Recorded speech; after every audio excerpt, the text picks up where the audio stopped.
Hello there, welcome to episode 100. We've reached the century of Never Mind the Bullens. It's your bite-sized Everton podcast and vodcast.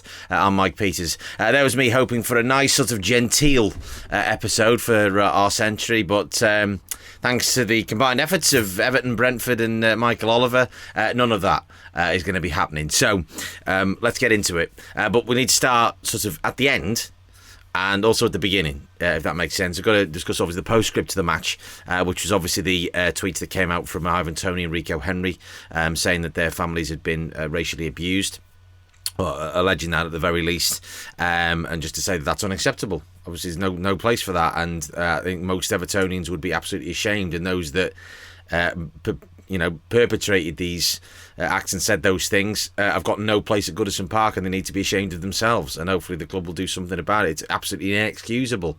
We spent the last 2 years plus obviously with the taking the knee, and it's been applauded every time. I've not heard one dissenting voice from that at Goodison or seen anybody sort of not participating in applauding that, and then we just shoot ourselves in the foot by, or certain people have shot themselves in the foot by abusing them with players' families. It's just absolutely ridiculous. It's completely unnecessary, and it's totally undercuts all of the efforts that we make. Obviously, there's passion and all the rest of it, and Evertonians are passionate, as we saw before the game, which we'll just get to in a sec. But that way of displaying that passion is just unacceptable, and absolutely, I think those that are responsible need dealing with. No place for that at Goodison at all. Before the game, of course, we had the sort of the route of a procession of the coach turning up, which apparently was due to arrive about 2:30, ended up arriving about 3:00, which gave everybody another half an hour to get tanked up. And I walked up City Road towards the ground about sort of 4:10, just after having a pre-match pint to try and settle my nerves. It was like something out of Vietnam. It was just place was just. I was expected to turn onto Gladys Street at the Holy Trinity statue, just find bodies strewn across the place, but I think every shop and off licence within probably about a 3-mile radius was probably completely dry by that point, because most of the cans of San Miguel and bottles of beer seemed to be strewn across City Road and across Goodison Road. So but that worked in terms of the performance. What it was designed to do was to show the players and get them G'd up for the game, as if they needed G'd up in any case, but it needs to happen again on Thursday now as a result of what happened. But there was some footage doing the rounds on social media about people shouting at houses that locally that had Liverpool stuff in their windows. We'll gloss over the fact that having cardboard cutouts of Jurgen Klopp, Mohamed Salah and Jordan Henderson is just plain weird. I'm sorry. Is this Halloween? What's going on there? But the fact that they support other team and our great rival, that's up to them, and that does not mean that they should be abused for that. And so those of you responsible for shouting obscenities at people's houses, just grow up. Just undercuts what you're trying to do again. To the game itself then, and I normally now, because I get the programme sent to me and it hadn't turned up, I didn't know the referee was until I arrived in my seat. And again, I was sat in the Bullens yesterday because my dear mum had COVID, so therefore there was a bit of a soft shoe shuffle of who was sitting where and who was going the game. So I thought, who's the referee? Didn't know. Get there, Michael Oliver's refereeing. Oh, good. He's one of the better. He's arguably the best referee in the league, and that was spectacularly proven to be, well, I don't think he came out with winning any popularity contests at Goodison, but there's some of the decisions he made I agreed with, some of them I didn't. So we start the game very brightly. Richarlison has a chance, but we're all up in the Bullens thinking he scored. We're not quite sure how he's missed it, that header. We had chances, then we get what thought was his goal. It was only after the game that I discovered that Dominic Calvert-Lewin had got the faintest of sort of Brian Hamilton-esque touches of it. Those of Evertonians of a certain vintage will know what I'm talking to there. In fact, all Evertonians will know what I'm referring to there, I should think. And amazingly, this wasn't chalked off by the referee. Stunning. We get ourselves in front. Then, having seen now the highlights and the replay of the Richarlison shirt pulling incident, which immediately precedes Jared Branthwaite getting red carded. I don't understand how Michael Oliver hasn't given a penalty though. He stood less than 10 yards away with a clear view of it. Shirts and that. I don't understand how that's not a foul. I'm not saying that Jared Branthwaite shouldn't have been red carded. As soon as he brought Ivan Toney down, I immediately go, he's going. He's the last man. He's got the wrong side of him. See that in real time. He made the mistake of getting the wrong side of him, and it was a red card. But the fact of it is that we shouldn't have got to that stage, because a penalty should have been given for the shirt pulling on Richarlison. And I have to, think about as well. I did say to people around me at the ground, casting my mind back a couple of weeks to where Anthony Gordon was taken out in a similar kind of fashion in the box at Anfield, where it was a tangle of legs and what have you. We didn't get a penalty. Here, we get a player sent off for a very similar challenge. And that's the inconsistency that drives fans absolutely mad. And in this day and age with VAR, how those inconsistencies should be minimised. So we have to go and play in 70 minutes with 10 men. It was always going to be tough. Obviously no defenders on the bench, no centre halves because Michael Keane was ill. So hopefully he'll be fully fit and back for Thursday. Yerry Mina, well, we might have to try and push him out. Ben Godfrey, might have to try and get an hour out of him if we can on Thursday, because Mason Holgate was at times a bit of a liability again. Although I have, shown my confidence in him by putting him in my fantasy league team for this week. But we go on. Obviously, their equaliser. Okay, there was the issue of, well, it shouldn't have been. It was a goal kick rather than it should have been a corner. When Mikalenko, who I thought was excellent again,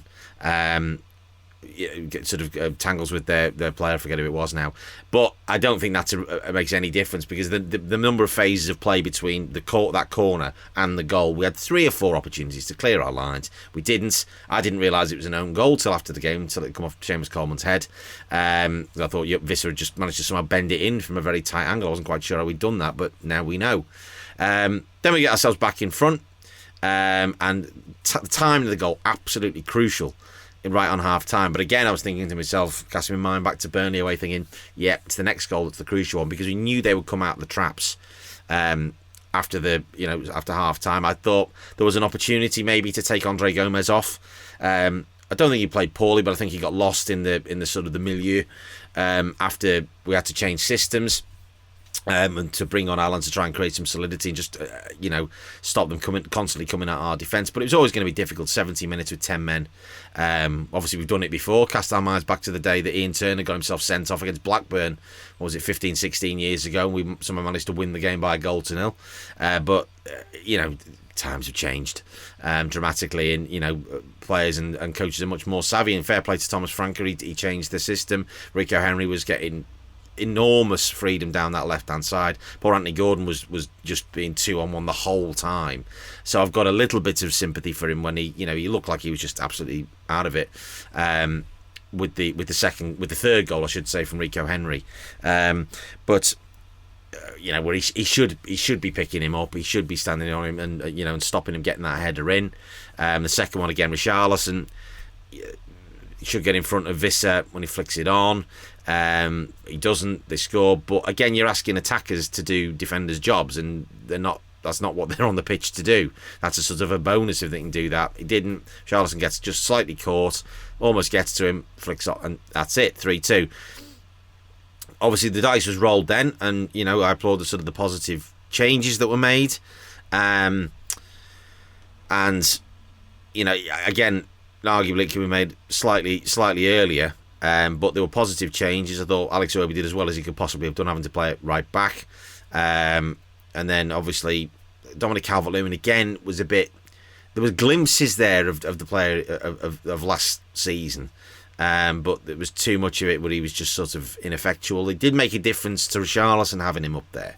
I can safely say that. But he's now got to play the last 2 games. If he's fit to do so, he's going to have to, because of Solomon Rondon's moment of absolute madness, and it happened right in front of me. And as soon as he did it, I went thinking he's going to absolutely. People around me are calling the referee for all sorts. I'm thinking, but it's a red card. You cannot go off your feet. Look what Luke Ayling did last week for Leeds, and he was rightly red carded. Rondon, I don't know what has possessed him in that moment. Come on, and we'd actually got to a point in the game where. We were we were creating momentum. The ball, it was heading towards sort of the Alamo, really, where we were starting to really build up a head of steam and putting them under pressure and all the rest of it, and be able to launch balls. And you felt there was, and I said to Harry, my stepson, who sat next to me, I said, "There's another goal in this. And he went, is that? And he said, who's it for? And I said, I don't know. I said, we're either going to extend ourselves and we end up losing 4-2, which is what you do when you're trying to get a point. I said, we'll get the equaliser. And I think, actually, we probably deserve the equaliser. But, as soon as Rondon does that, goes off, you could just see it was like the air being sucked out of a balloon. Fans started to leave, and we didn't create. There was a couple of maybe moments in that last few minutes. There was 5 or 6 minutes to go when he did that, including stoppage time. There was enough time for us to sneak a goal, and we've done that a number of times this season when we've got late goals, but we didn't do that. And it's been a very, very costly afternoon. I can't fault the performance levels. Again, I can't really find anything to complain about in terms of individual performances. Otherwise, I've just said Dominic Calvert-Lewin maybe was a little bit, but again, we're not. He's nowhere near his best, and we know that. So we've got to write the season off completely with him. But you just got to say, hey, it's one of those. You've got to be philosophical about it and say, but it does bring the Watford game into more starker relief because we didn't go to that. Because if we'd gone and won that game, as we absolutely could and should have done, suddenly we're on 38 points. We've still got that cushion to get ahead of Leeds and Burnley, and it takes the pressure off us. Now, again, it's do or die on Thursday. We have to go to home to Palace and win that game. Now, we were probably going to need to do that anyway. We would actually in that circumstances. Yes, if we'd won yesterday, we would have been safe. But we always thought it was going to come down to that. So it's now we have to win on Thursday. The only good thing is that obviously I think Burnley will have played their game against Aston Villa by then. I think they play that. I think that's on Wednesday night. I'm sure somebody will correct me if I'm not right on that one. But we are still in control of our own destiny, and that's a good thing. And the performance levels haven't dropped. They've just got to pick themselves up, recover, and one final push, and we can go. And obviously we'll end up getting tonked at Arsenal on Sunday, but it doesn't matter as long as we are mathematically safe. That's all that matters. With Leeds going to Brentford next Sunday, I think Brentford I was impressed with the way they played. Christian Eriksen, does make it a difference when they're playing against 10 men rather than 11. And they did play some good stuff. And well done to Thomas Frankel for changing his system. But 11 v 11, we were going to win that game, no doubt about it in my mind at all. The Branthwaite sending off just completely changes the game. So we have to just put it behind us, take the positives from it in terms of fans, in terms of that running that gauntlet before the game, which obviously was hugely beneficial to the team. The lobbing on of smoke grenades onto the pitch during the game was just idiotic. That's stupid as well. There's no point doing that because it keeps stopping the game, disrupting the flow. But it was, it's a great sight seeing the smoke flowing across the ground and the smell and all the rest of it. It's all very sort of poetic in a way, and I'm looking forward to doing that under the lights on Thursday night, which I'm sure will be a warm and sort of sultry Goodison Park. The weather's sort of pretty good, but and that's what we need to do, and then we can rest and go into the summer hopefully with Premier League status assured. But it's now all rests on that, and that puts the pressure on it. But we've got to take the game to Palace, playing the way that we did. Hopefully Michael Keane will be fit and Ben Godfrey, and that we can put out that team and go and really make sure that we get those 3 points and get that result that we absolutely need. So there we go. A century is up. Can't believe that. Started this in the wake of COVID. I think the first episode was after the derby in June of 2020, our first game back after the pandemic, and here we are, not quite 2 years later, just shy of 2 years. I've done 100 episodes. Goodness me. Thank you for listening to them, if you've listened to them all, or thank you for just listening generally. I appreciate it, because I've noticed that the number of plays are creeping up, which is lovely to see. It's a bit of just a passion project for me, and if you've enjoyed it, please share it with people, and hopefully we'll get on to the next 100 and we'll be going very nicely. So always good to hear from you at NMTVPod on Twitter, nmtvpod@gmail.com. Until the next time, which will be, well, hopefully after the Palace game on Thursday night, when I'll record that with my other commitments of the cricket. I'm not quite sure, but we'll try and get there for you at some point before the Arsenal game on Sunday. But until the next time, let's keep the faith. One big last push. Come on, you Blues.